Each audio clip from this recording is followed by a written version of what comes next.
चतुर हिरन और शेर की पंचतंत्र की कहानी।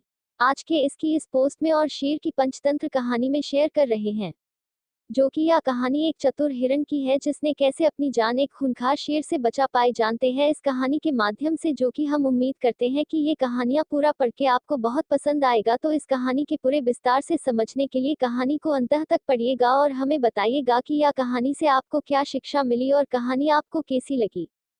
चतुर हिरन और शेर की पंचतंत्र की कहानी। एक बड़े से घने वन में एक बहुत बड़ा शेर रहता था। वह रोज शिकार पर निकलता और एक ही नहीं बल्कि कई कई जानवरों का काम तमाम कर देता। इसे सभी जंगल के जानवर उस शेर डरने लगे कि अगर शेर इसी तरह शिकार करता रहा तो एक दिन ऐसा आएगा कि जंगल में कोई भी जानवर नहीं बचेगा। सारे जंगल में सनसनी फैल गई। शेर को रोकने के लिए कोई न कोई उपाय करना बहुत जरूरी था। एक दिन जंगल के सारे जानवर इकट्ठा हुए और इस प्रश्न पर विचार करने लगे। अंत में उन्होंने तय किया कि वे सब शेर के पास जाकर उनसे इस बारे में बात करें। फिर दूसरे दिन जानवरों के एक दल शेर के पास पहुंचा।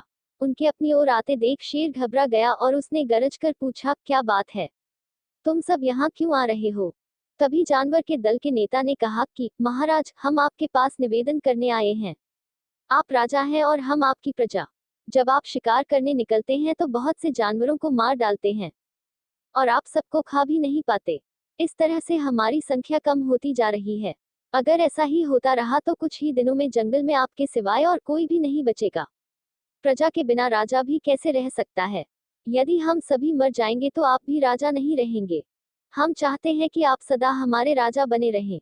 आपसे हमारी विनती है कि आप अपने घर पर ही रहा करें।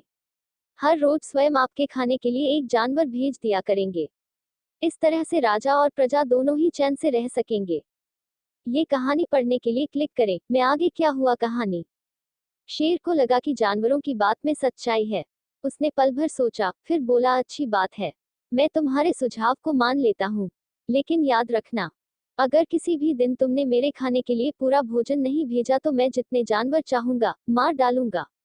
जानवरों के पास तो और कोई चारा नहीं, इसलिए उन्होंने शेर की शर्त मान ली और अपने अपने घर चले गए। उस दिन से हर रोज शेर के खाने के लिए एक जानवर भेजा जाने लगा। इसके लिए जंगल में रहने वाले सब जानवरों में से एक एक जानवर बारी बारी से चुना जाता था। कुछ दिन बाद हिरन के बच्चे की बारी भी आ गई। शेर के भोजन के लिए एक नन्हे से हिरन को चुना गया। वह हिरन जितना छोटा था उतना ही चतुर भी था। उसने सोचा, बेकार में शेर के हाथों मरना मूर्खता है। अपनी जान बचाने का कोई न कोई उपाय अवश्य करना चाहिए और हो सके तो कोई ऐसी तरकीब ढूंढनी चाहिए जिससे सभी को इस मुसीबत से सदा के लिए छुटकारा मिल जाए। आखिर उस हिरन ने एक तरकीब सोच ही निकाली। हिरन धीरे धीरे आराम से शेर के गुफा की ओर चल पड़ा। जब वह शेर के पास पहुंचा तो बहुत देर हो चुकी थी। भूख के मारे शेर का बुरा हाल हो रहा था। जब उसने सिर्फ एक छोटे से हिरन के बच्चे को अपनी ओर आते देखा तो गुस्से से बौखला उठा और गरजता हुआ बोला, किसने तुम्हें भेजा है? एक तो इतने छोटे से हो, दूसरे इतनी देर से आ रहे हो। जिन बेवकूफों ने तुम्हें भेजा है मैं उन सबको ठीक करूंगा। एक एक का काम तमाम न किया तो मेरा नाम भी शेर नहीं। ये आपको पसंद आ सकता। चतुर हिरन और शेर की कहानी को आगे पढ़िए। पंचतंत्र की कहानी। नन्हे हिरन ने आदर से जमीन तक झुककर, महाराज, अगर आप कृपा करके मेरी बात सुन ले तो मुझे या और जानवरों को दोष नहीं देंगे। वे तो जानते थे कि एक छोटा सा हिरन आपके भोजन के लिए पूरा नहीं पड़ेगा, इसलिए उन्होंने 5 हिरन भेजे थे। लेकिन रास्ते में हमें एक और शेर मिल गया। उसने 4 हिरन को मारकर खा लिया। यह सुनते ही शेर दहाड़कर बोला, क्या कहा? दूसरा शेर? कौन है वह? तुमने उसे कहाँ देखा? महाराज, वह तो बहुत ही बड़ा शेर है। हिरन ने कहा, वह जमीन के अंदर बनी एक बड़ी गुफा में से निकला था। वह तो मुझे ही मारने जा रहा था। पर मैंने उससे कहा, सरकार, आपको पता नहीं कि आपने क्या अनर्थ कर दिया है। हम सब अपने महाराज के भोजन के लिए जा रहे थे, लेकिन आपने उनका सारा खाना खा लिया है। हमारे महाराज ऐसी बातें सहन नहीं करेंगे। वे जरूर ही यहाँ आकर आपको मार डालेंगे। इस पर उसने पूछा, कौन है तुम्हारा राजा? मैंने जवाब दिया, हमारा राजा जंगल का सबसे बड़ा शेर है। महाराज, मेरे ऐसा कहते ही वह गुस्से से लाल पीला होकर बोला, बेवकूफ, इस जंगल का राजा सिर्फ मैं हूँ। यहाँ सब जानवर मेरी प्रजा हैं।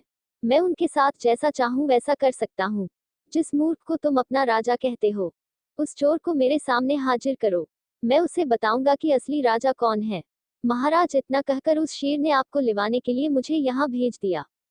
हिरन की बात सुनकर शेर को बड़ा गुस्सा आया और वह बार बार गरजने लगा। ये कहानी चतुर हिरन और शेर की हिंदी कहानी अभी जारी है। उसकी भयानक गरज से सारा जंगल दहलने लगा। मुझे फौरन उस मूर्ख का पता बताओ, शेर ने दहाड़कर कहा। जब तक मैं उसे जान से न मार दूंगा मुझे चैन नहीं मिलेगा। बहुत अच्छा महाराज, हिरन ने कहा, मौत ही उस दुष्ट की सजा है। अगर मैं और बड़ा और ताकतवर होता तो मैं खुद ही उसके टुकड़े टुकड़े कर देता। चलो रास्ता दिखाओ, शेर ने कहा। फौरन बताओ किधर चलना है। इधर आइए महाराज, इधर। हिरन रास्ता दिखाते हुआ शेर को एक कुएं के पास ले गया और बोला, महाराज वह दुष्ट शेर जमीन के नीचे किले में रहता है।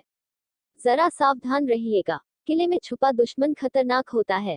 मैं उससे निपट लूंगा। शेर ने कहा, तुम यह बताओ कि वह है कहाँ। पहले जब मैंने उसे देखा था तब तो वह यहीं बाहर खड़ा था। लगता है आपको आता देखकर वह किले में घुस गया। आइए मैं आपको दिखाता हूँ। हिरन ने कुएं के नजदीक आकर शेर से अंदर झांकने के लिए कहा। शेर ने कुएं के अंदर झांका तो उसे कुएं के पानी में अपनी परछाई दिखाई दी। परछाई को देखकर शेर जोर से दहाड़ा।